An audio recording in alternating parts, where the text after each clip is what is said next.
The film, which is based on actual events, opens with B, the primary character, being taken to the hospital after going into a coma. Her dysfunctional family pays her a visit while the doctors check on her health. Even though she's still unconscious, B chooses to start her story at the beginning in order to explain how she got to the hospital. Derek and Sharon, the parents of BS, are intellectually disabled. Because of a drunk driving accident that stopped Derek's mental development at the age of 12, Sharon's brain never fully developed, which made her believe she would never be able to live independently. Despite these difficulties, Sharon and Derek eventually got married after falling in love at first sight. Though they hesitantly gave their approval, their parents had first expressed doubts about their union. Loretta, Derek's mother, thinks the new marriage won't be able to raise a child, so she wants Sharon sterilized. Loretta, Derek's mother, thinks the new marriage won't be able to raise a child, so she wants Sharon sterilized. Peg, Sharon's mother, objects to the plan, but Earl, Sharon's father, doesn't want to raise any more kids. For 21 years, they had been treating their mentally challenged daughter like a kid. They decide against moving farther because they think the newlyweds have no interest in anything romantic at this time. B was born soon after they were married, which put more strain on Sharon's parents, who were housing the couple. B is named after Bambi, a beloved cartoon character of Sharon's mother. Peg and Earl, Sharon's parents, first assist in caring for little B. With time, Earl grows weary of being the family's sole provider, so he proposes that Derek move away with his family. Peg doesn't think Sharon and Derek can take care of the baby or themselves, therefore she wants them to stay with them. Derek, however, feels that they had to move out and live together as a family, so they do. Derek and Sharon relocate to Nevada shortly afterward, ultimately acquiring a home. In the present, a social worker named Mary shows up at the hospital to look into what caused B to go into a coma. She carries on the flashback by conversing with BEA's family members. B had a happy and carefree childhood at first since Sharon and Derek worked so hard to support her. But as B turned 10, her parents started giving her more duties. In case he couldn't, Derek even went so far as to teach her how to drive when she was quite young. He offered B anything she wanted in return for developing this skill, which ultimately led her to receive a dog she named Godzilla. B said they lived a wonderful life, first in a trailer park and then in their beautiful house. Still, B had to take on more than her fair share of tasks from a very young age. Taking care of herself, the dog, and her mother were all included in this.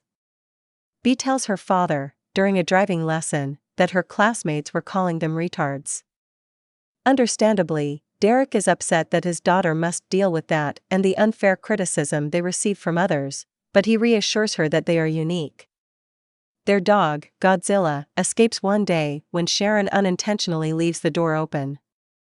Determined to get her beloved pet back, B begins to follow him around in her dad's truck. The 10-year-old crashes the truck, as is to be anticipated, and child services is called in as a result. She has never met Mary, the social worker, before. B confides in Mary that she is unable to care for both Godzilla and her parents at the same time. After this occurrence, Ben, Uncle Joy, and BEA's aunt consider if it would be good for B to spend some time with them. In the end, B spends the summer at the home of her Uncle Ben and Aunt Joy. She's not used to having someone else take care of her, so going to Ben's place is a strange experience for her. After B nearly drowns in the pool, her uncle recognizes that she needs more parental supervision and assistance. Joy and Ben make the decision to become more involved in BEA's upbringing, with a primary emphasis on her education. As a result, B transfers to a private school, where she befriends Nia immediately. She excels academically and even joins the track team as an extracurricular activity. She is still the target of bullying, though. Astrid, the school's belle, continues to victimize B even in high school. One day, B is approached by Ethan, a cute youngster, at lunch. He gives her his notes after telling her he noticed her nodding off in biology class. Nia observes that Ethan might have developed feelings for B after he leaves. She also reveals what little she knows about Ethan, including the fact that he is the wealthy son of survivors of cancer. After striking up a conversation with Ethan at a party, B eventually decides to date him. She is still doing exceptionally well in school, but she can't help but worry about her parents and whether they will be able to support themselves. BE's guidance counselor, Mr. Vasquez, keeps pushing her to apply to colleges as she approaches her senior year. He claims she has the grades and extracurricular activities needed to go to college, but at first she only applies to a few community institutions. Under duress. Even though B could be eligible for financial aid or scholarships, she is reluctant to even consider moving away from her parents. She is adamant that her parents are dependent on her for financial, emotional, and physical support and worries that they would struggle to get by without her. Mr. Vasquez, nevertheless, queries her about her areas of interest. Without further ado, B tells him that she is passionate about astronomy. He advises her to research the UCLA astronomy department, saying it best fits her interests. Later, after discovering an old hat her uncle gave her, B decides to start the college application process after realizing she wants to attend UCLA. BE's connection with Nia suffers as a result of her decision to go to prom and begin spending more time with Ethan. However, dating Ethan, who is completely accepting of her, helps her realize that, when it comes to her part-time school cleaning responsibilities, she doesn't need to listen to those who haven't been in her position. Astrid speaks very poorly of B as usual, but our heroine eventually takes a stern stand against the bully when she corrects Astrid for her patronizing remarks about class. B begins working outside of school most of the time as prom draws near, both to support her family and to purchase a prom outfit.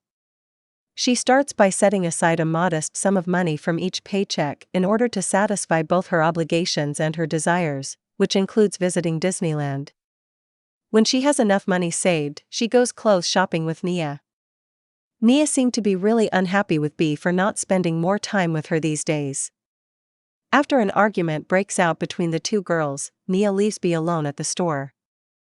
Meanwhile, Sharon walks to the grocery store by herself since she is craving her favorite candy.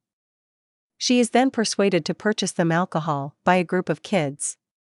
Regretfully, Derek gets arrested after making a disturbance with the police, and Sharon gets arrested as well. Derek is detained in this instance because he attempted to speak with the police about his wife's alleged offense. As B continues to try on her dress, the police station calls. She had to use the money she saved to support her parents as a result of the occurrence. When she gets home, she is enraged with her parents because, in her opinion, good parents don't spend their kids' savings. When she finds out that her father blocked her mother from receiving disability benefits after losing his job last month, things become hot. Derek thinks Sharon is unique rather than impaired. B eventually loses it because she is so angry.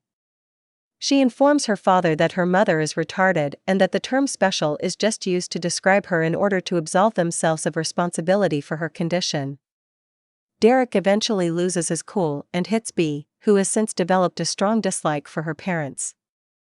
B tells Mr. Vasquez the next day at school that she has chosen not to go to a posh college because she thinks her parents can't live without her.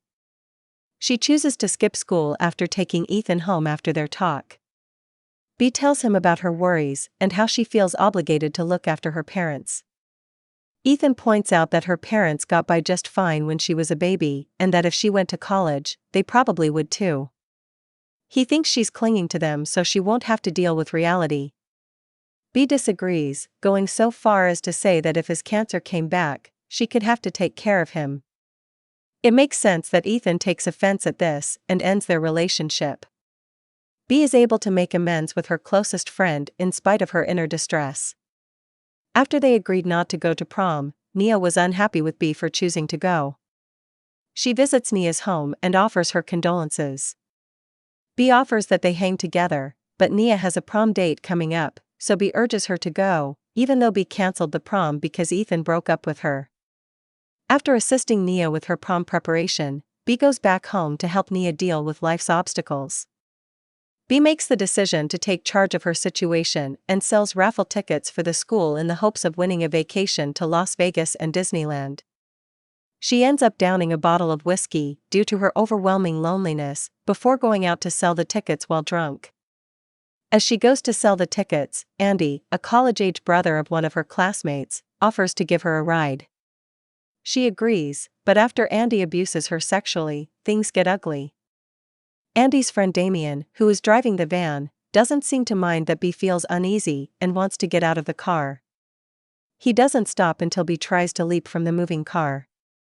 Following that, Bea tries to leave, but Andy follows and begs her to go back to the car.